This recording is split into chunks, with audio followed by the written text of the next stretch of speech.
Good morning, Wellspring. My name is Judy Bethman, and I'm a part of your Sunday, March 5th, 2023 service team. We have a few announcements. Early birds meet Sunday mornings at 9:30 via Zoom. The link is in the weekly email and on the website, and I understand you're really enjoying practical metaphysics. Great.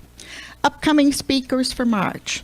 Next week we have a guest speaker, Brian Lotman. March 19th we have Dr. Edward, and March 26th, Shirley Angellove. Next Sunday, our special guest speaker, Brian Lotman, will be here, and we'll also do a sautéing workshop in the afternoon. A free will offering will be taken. Thursday evening group meets every Thursday at 7 p.m. It's not too late to join. Each week is a different speaker with a different discussion afterwards. This series will be talks by such well-known authors as Bruce Lipton, Lisa Rankin, Mike Dow, Lynn Taggart. You can be here in person or you can be on Zoom. Talk to Edward or Cleona for link and more information. Guess what? I'm so excited. This Wednesday, the Lunch Bunch will come back at 11:30 at the Cracker Barrel. And the Board of Trustees will meet this Wednesday, March 8th. Everybody is invited to attend because we do this on Zoom. And as we conduct the business for our beloved Wellspring, we would appreciate your input. The New Thought Ladies Luncheon will be Thursday, March 23rd at 11:30 at CSL. Is that correct, Shirley? Okay, because sometimes you change it on me. Okay. Oh, okay. Note to self, change slide. Okay. Wellspring invites you to participate in another remarkable free event Sunday, March 26th at 2:30.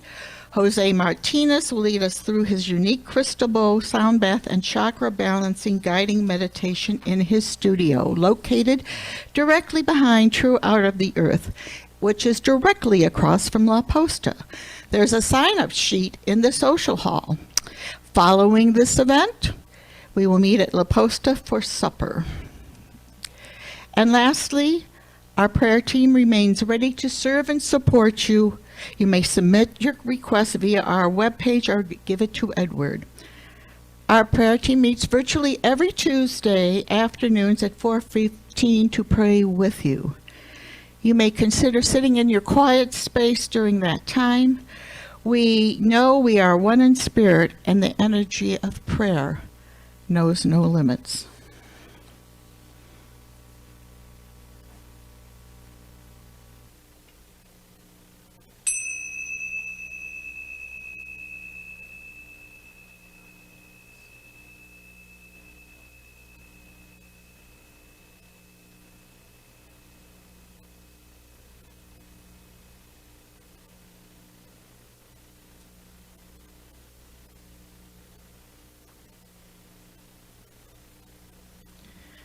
As the tone centers itself into our spiritual place, let us take a deep breath in,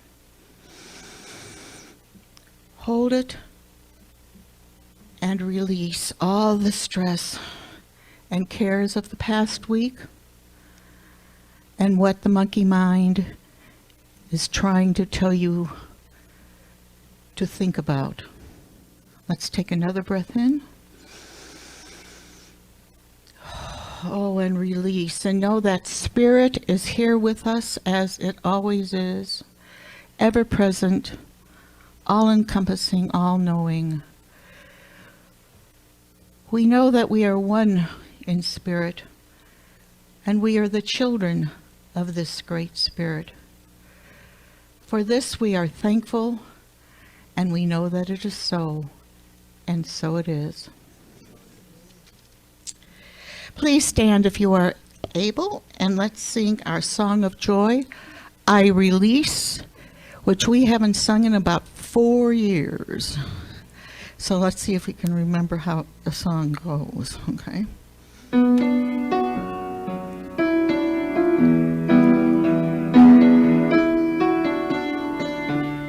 I release.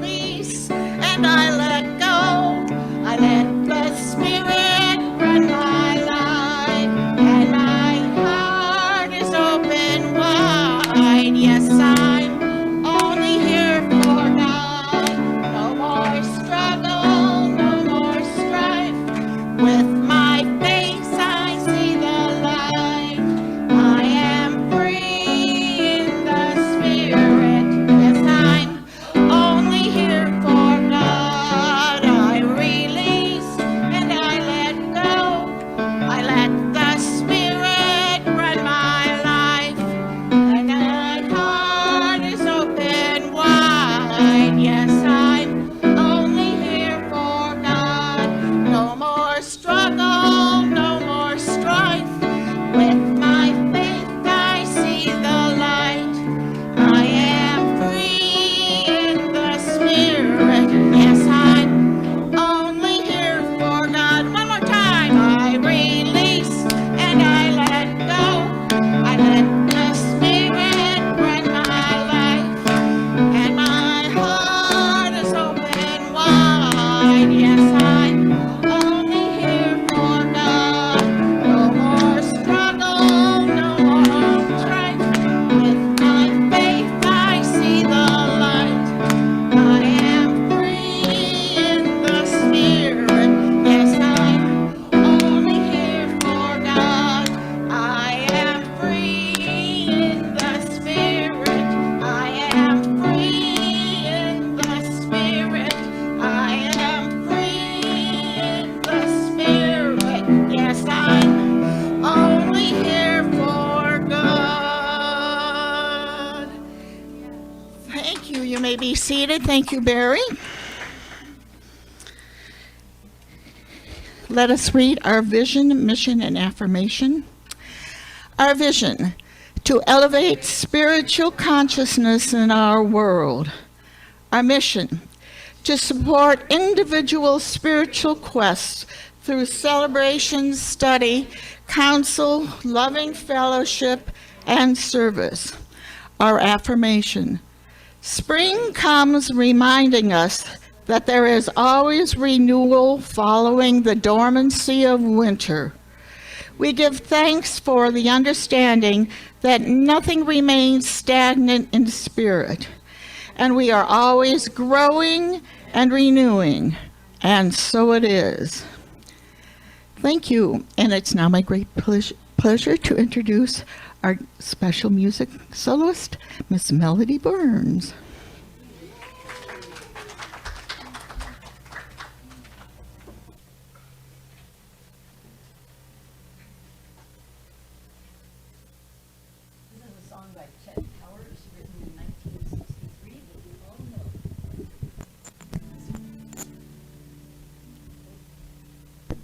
Thank you for the reminder.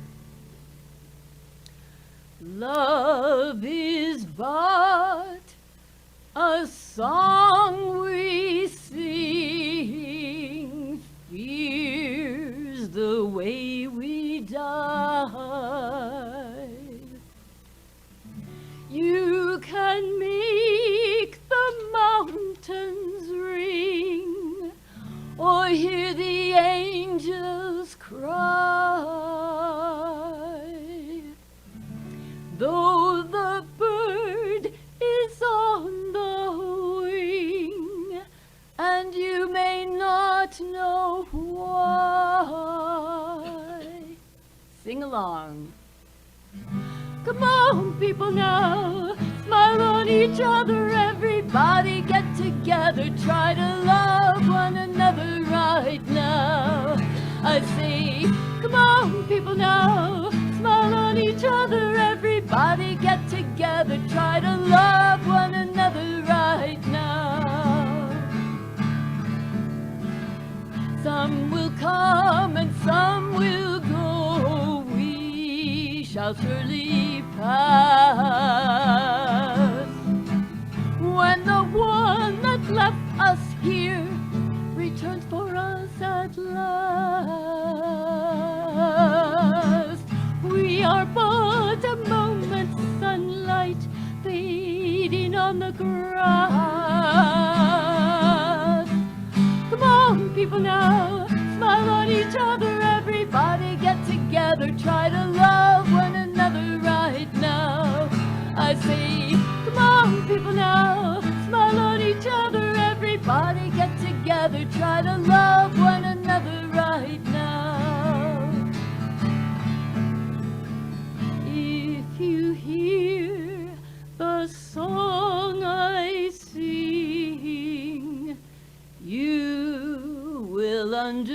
stand. You hold the key to love and fear, all in your trembling hand. Just one key unlocks them both. It's there at your command. Come on, people now, smile on each other. Everybody get together, try to love one another right now. I say, come on, people now, smile on each other. Everybody get together, try to love one another right now. Right now, right now.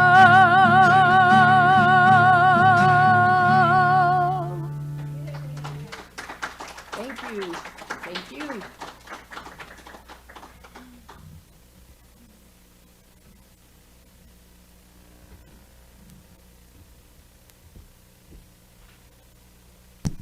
Thanks, Melody. Brought me back to days of my youth. My youth, right? Well, when Edward texted me what he was going to talk about this Sunday morning, it was a real challenge. It was a real challenge. And so I went, it's about gardens, right? And planting gardens, right? And so I go to my first source, which is always Broadway. And there's a song about gardening in the Fantastics called Plant a Radish. And the song goes, plant a radish, get a radish, never and eat out. That's why I love vegetables, you know what you're about. Plant a turnip, get a turnip, maybe you'll get two. That's why I love vegetables, you know what they'll come through. They're dependable, they're dependable. They're the best pal a parent's ever known. While with children, it's bewildering. You don't know until the seed is nearly grown. Okay. Well, I thought maybe that wasn't quite what his topic was about, so then I went to the Bible. Okay. But it's talking about faith. You plant a vegetable, you get a vegetable, right? In Mark 4, dare I say the word Jesus went on to say, the kingdom of God is like this. A man scatters seeds in his field. He sleeps at night and is up during the day, and all the while the seeds are sprouting and growing. The soil itself makes plants grow and bear fruit. First the tender stalk appears, then the head, and finally the head full of grain. When the grain is ripe, the man starts cutting it with his sickle because harvest time has come. What shall we say the kingdom of God is like? Asked Jesus. What parable shall we use to explain it? It is like this. A man takes a mustard seed, the smallest seed in the world, and plants it in the ground. And after a while it grows up and becomes the biggest of all plants. It puts out such large branches that the birds come and make their nests in the shade. So then I turned to the next source, if I can find it.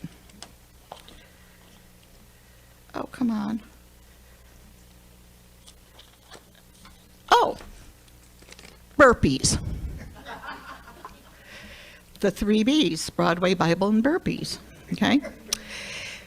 This is a listen. It says, sow in average soil and in full sun to part shade after danger of heavy frost. Sow seeds 6 inches apart and barely press in. Light aids germination. Firm lightly and keep evenly moist. Seedlings emerge in 8 to 10 days. It blooms in summer.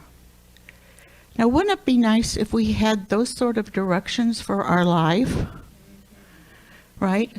And the assurance that in 8 to 10 days, something will come up.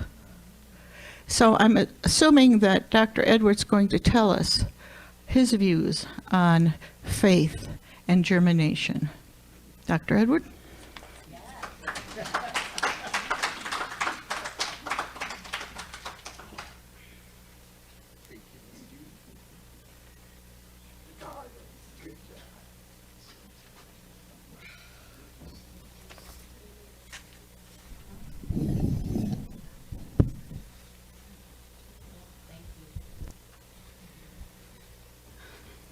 What can I say? Yeah, remind me. Don't have Judy be my food. I loved it, by the way. Yeah. I didn't know if you were going to go to Burpee's seed catalog or not, but we'll work on it. Yeah. So, we come to church. We call it church service, whatever we want to call it. We want to take with us maybe a sense of feeling good. And I don't know how many of you read Reader's Digest, but one of the nice things about Reader's Digest is there's always these very touching human interest stories in it, right? It sort of makes you feel good, yeah. So this morning, Sharon was watching something on TV, and she said, Edward, you got to come see this. So she played it back. It was on one of the morning shows. And it was a story about this goose, female goose, who had lost her mate and was living in a cemetery. There was a pond in the cemetery, and would go up to the door of the building there and look at herself in the mirror. And then she'd go to the highly polished gravestones, and she'd look at it and look at herself in the mirror. And this poor goose was just pining away because she had lost her mate. So the lady, the caretaker of the cemetery, said, well, I'm going to put a personal ad in the local paper. And it was something along the lines of, widowed goose looking for friendship, possible relationship, and occasional shenanigans. And this farmer couple who had a widowed goose saw the ad and brought their goose to the cemetery in a dog kennel and opened the door, and the goose went out, and as the statement said, he was met with open wings. And they've been inseparable ever since. So now that you have taken that in, and the music in, and the reading in, your hearts are open. And it doesn't matter what I say, because the reason you're here is to open your heart. At any rate, this time of the year we see and we think of new growth. And in our front yard, our ornamental pear tree, for example, just this week started blossoming out. The crocuses are showing their bright yellow and white faces. The roses are putting on new leaves. And the mustard weeds are growing like, well, weeds. Everything is reawakening from their dormant period, at least in New Mexico.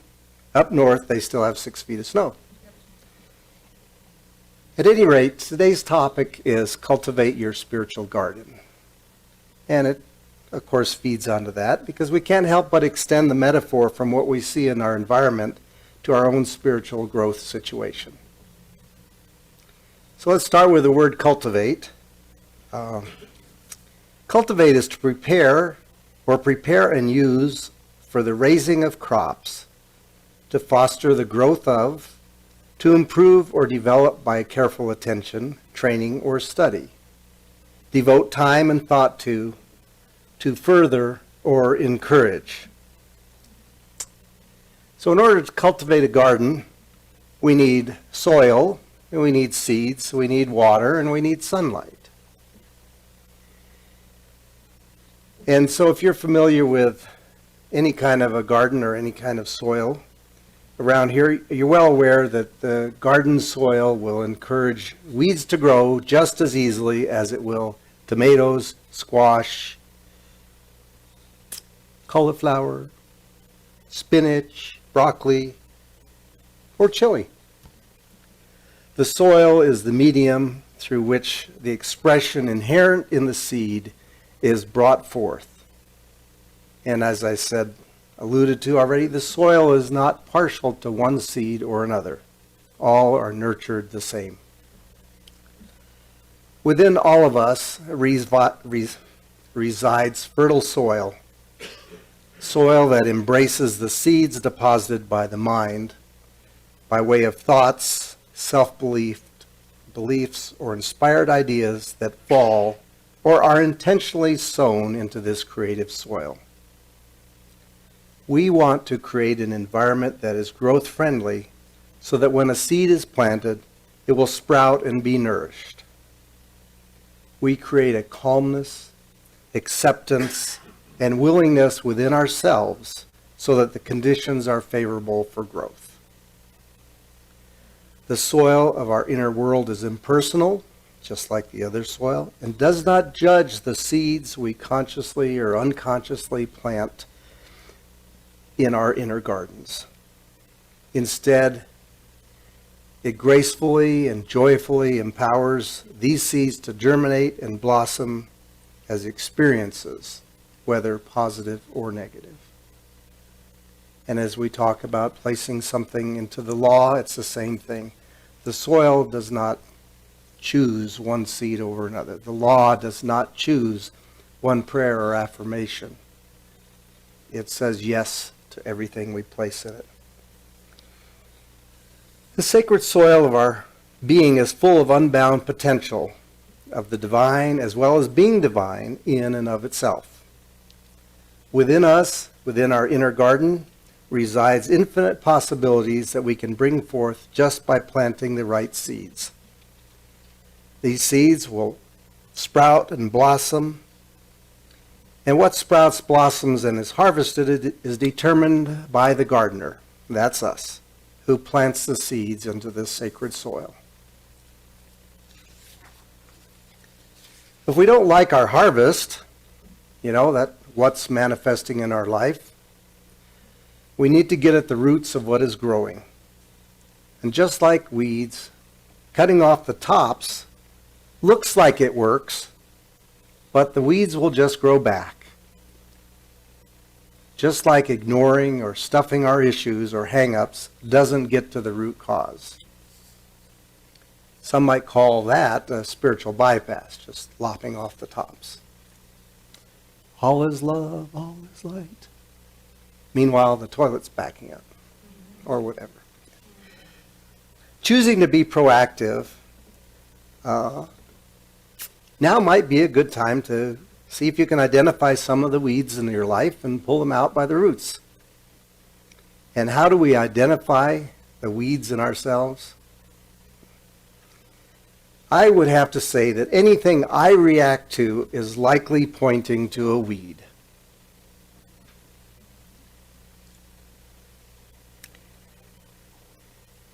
If I find myself in judgment of another person or event, probably I am hiding some aspect of myself from myself. And the whole issue of this hiding things is because we kind of feel like we're not enough. And if something unsavory might show up, then everybody else will know we're not enough. Right? So we've got to hide our faults from others.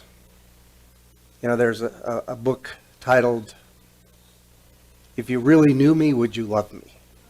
Or Would You Still Love Me? I think that was the title. And it's the same kind of thing. I spend all my time hiding my humanness from everybody else because I'm afraid if they see the real me, they won't love me. And I thought it was interesting in the song that you sung. Love is a song we sing. Fear is how we die. I've listened to that song 1,000 times, I'm sure, but fear is how we die. Yeah. Now, I know some of us probably feel like we don't have anything to work on. So here's something to help, that in case you want to see if perhaps. And I go back to Byron Katie. She has a book called Loving What Is. Many of you are familiar with it. And in the back of the book, she has this worksheet. It's called Judge Your Neighbor. Gosh, that doesn't sound very positive, does it? Yeah. So write down everything that irritates you about your neighbor, whoever your neighbor may be. And they could be many things about different people. But just write down all of your irritations. No harm in that, right? So then you use the worksheet. It says, and there are some follow-on questions that help you work through those issues associated with the judgment that judging your neighbor brings forth. And if you don't have at least a few things on your list, you're probably fooling yourself, right?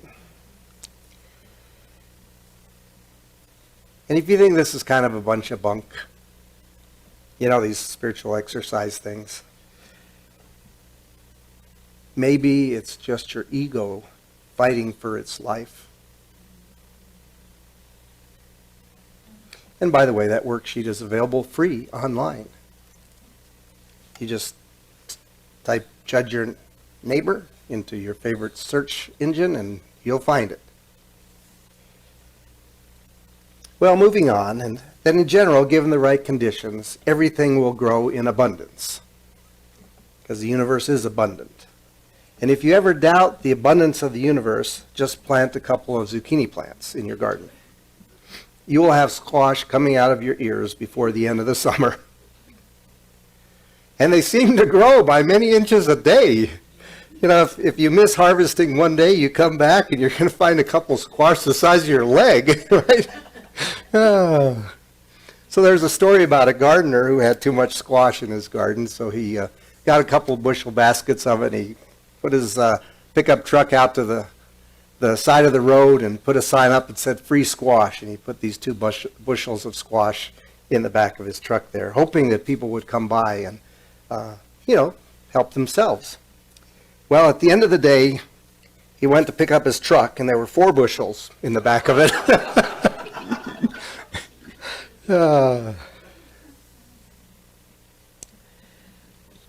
The other aspect of cultivating our spiritual garden is that we bring forth a harvest which is uniquely us. Just as every individual plant, seed, or fruit within the same species is similar but unique, so too are we. Even if we are a twin, there will always be subtle differences between us and our twin, either physically or personality-wise. So as the expression goes, you might as well be the best you can, because everyone else is taken. There's no one with your same combination of gifts, talents, and skills. If you don't express them, the world may never experience them either. No one says or does things exactly the way you do. And also, you are perfect just the way you are. And plants, as I mentioned, they require sunlight. They grow in the sunlight, and they pause or rest at night. This is important for us also. We have to take the time to rest so that we may better be able to grow at other times. By the same token, we need time to be alone, to process what is going on in our interactions with others and the world. I had a friend who once said, "I'm afraid to rest because I might fall asleep." And the parenthetical part of that, and be thought of as lazy. I mean, we were all taught to go, go, go, go. As I think Peggy Shin talks about, doobie, doobie, doo. We're always all do, do, do, do, do. And we need to be sometimes. So anyway. And others feel they have to have stimulus from the environment at all times, like having the radio or TV on during all waking hours. Now, I grew up in a family with 6 children, no television. There was a record player in the living room, but you were not to use it. No radios, because my mother, number 1, didn't want to have to argue with 6 kids as to what we were going to watch on TV. And number 2, she liked her peace and quiet. If you guys want to be noisy, you go outside. That kind of thing. Now, in many respects, I think that was a gift. At the time, it sort of felt like we were being Not gifted, yeah, deprived, yeah. But yet, I think we all learn to, the kids at least, learn to be comfortable with ourselves. We also learn to be voracious readers, which I love. So wherever I was, so resting and getting enough rest is important. If our bodies are tired, we don't think as clearly, and we tend to be, or at least I tend to be, more negative or more pessimistic about what's going on in my life. I was reading one of my trade journals the other day, and I looked at the cover, and I did a double take because, now this was a, how do I put this, was an army or military type of journal, you know, what's going on with equipment sometimes and things like that. And on the front of the cover, it had a topic, it was called technical napping. I thought, that doesn't fit with the military. And so I got to read this. And it went through and it said, you know, the recruits and all military people are sort of pride themselves with living on 4 hours of sleep a night and this and that. And what they found, or what they've admitted, is that the efficiency of the soldier is not nearly as great if they only have 4 hours of sleep than if they get a decent night's sleep. And from that perspective, you have a less efficient soldier. From the soldier's perspective, you have someone who might be less alert, might be a little more careless, you know, fall out of a truck, or those various things that we do when we're tired. Wow. Anyway, that was quite likely an unexpected thing to see in that trade journal. So, Judy, thanks for bringing up that seed packet. Because earlier this year, my grandchildren were looking through the seed catalog, choosing what they were going to plant in their garden this year.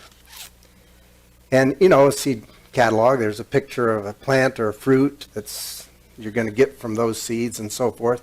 I mean, it's kind of like children making their Christmas list. It's like, oh, yeah, oh, I want that tomato or whatever it happens to be, you know. And they were full of excitement while they were making their choices. And now they're full of anticipation to see what their garden will produce. Perhaps we could create our own seed catalog of what we expect to harvest in our spiritual garden. And look at that with the same anticipation, expectation, and excitement as what's going to grow in our spiritual garden. And this leads to another quality which every gardener knows, and that's patience. It's kind of hard for the child, of course, but we have to be patient with our spiritual garden as well. Cut ourselves some slack. Stay the course. At the same time, we have to have the discernment to know when what we're doing isn't working out and we need to do something different. If what we're doing isn't producing the proper results or the expected results, maybe then it's time to do something different. And we go back to the old definition of insanity, doing the same thing over and over again and expecting something different. So one year we had a squash hill. We'd planted 6 squash hills, if I recall, and we had 2 different squash plants. And one of the hills was not sprouting. There was nothing coming out. And so I think we must have, you know, the other plants were now an inch high, you know, 4th leaf, that kind of thing. And it took us a few days of waiting just another day to see if the sprouts would show up, which they didn't. And we finally replanted the hill. So just like the song, The Gambler, you need to know when to hold them and when to fold them. And finally, we celebrate the harvest from our garden. In the same manner, I'm sure there are many achievements or accomplishments which we can celebrate each day. It's called gratitude for whom and what we are.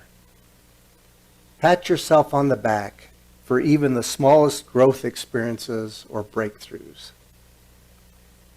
Be your biggest fan. And guess what? The universe is an even bigger fan of you. The universe has your back always and all the time. You are destined to succeed. So cultivate your spiritual garden and bring about your greatness. And so it is. Oh. Thank you. Thank you. So let's just take this to prayer. Because we know every prayer is really planting of seeds into the infinite, into the mind of Spirit, mind of God, into the intelligence of the universe. Because we know that that divine is all there is. There's nothing but that divine. We are a piece and a part of the divine. We are a piece and a part of Spirit. And we come with all the powers of Spirit. We know that as we step into our divine and speak the word, the universe listens.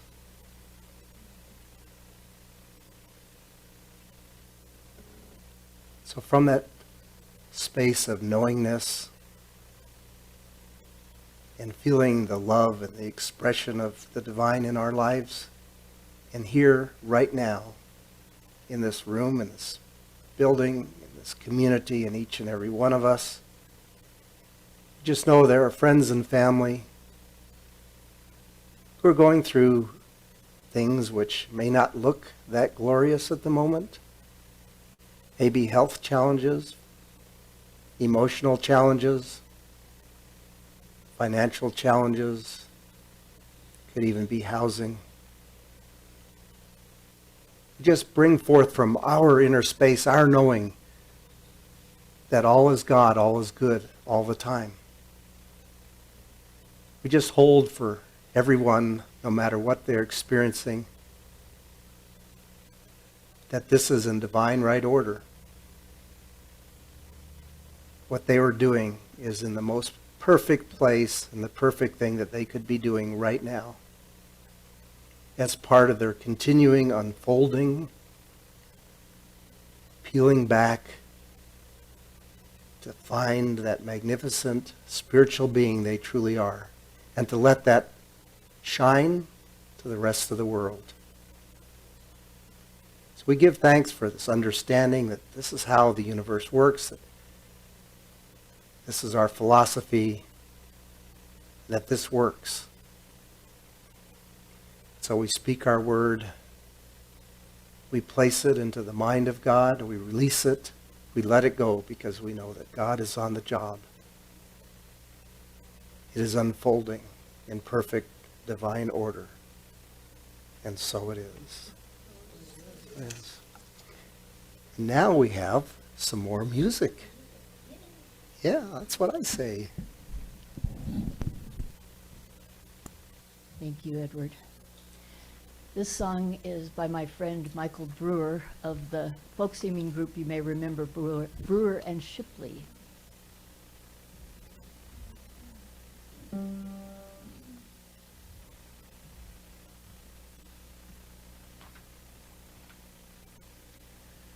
Should your blankets be torn, may your breezes blow warm. May your treasures be what you find. May the burdens you bear like your bounties be shared. May you leave something good behind. Would the sky and the land rise to your command. May your senses come like the night. Live in peace with the earth as in death as in birth. May you prosper and have a good life.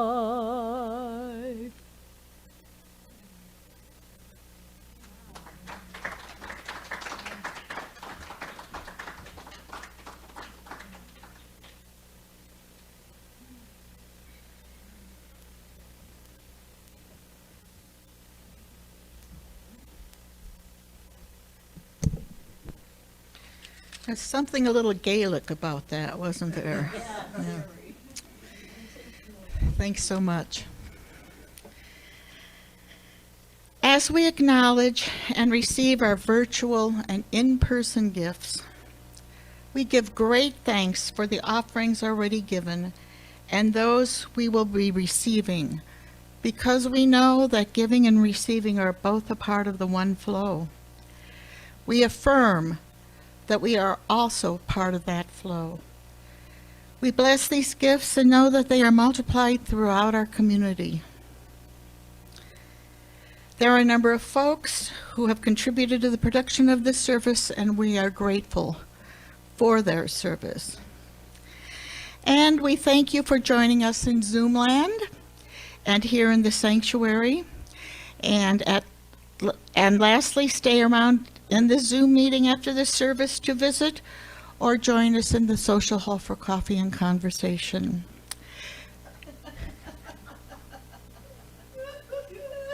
Are you, huh? Snarky? Snarky. I try to find different so that you don't go to sleep on me during my slideshow. Okay. All right. Please stand if you are able and read the benediction with me, followed by our congregational song. Spirit in the midst of us is mighty. Joy, peace, and eternal life are our true nature and flow through us into the world, and so it is.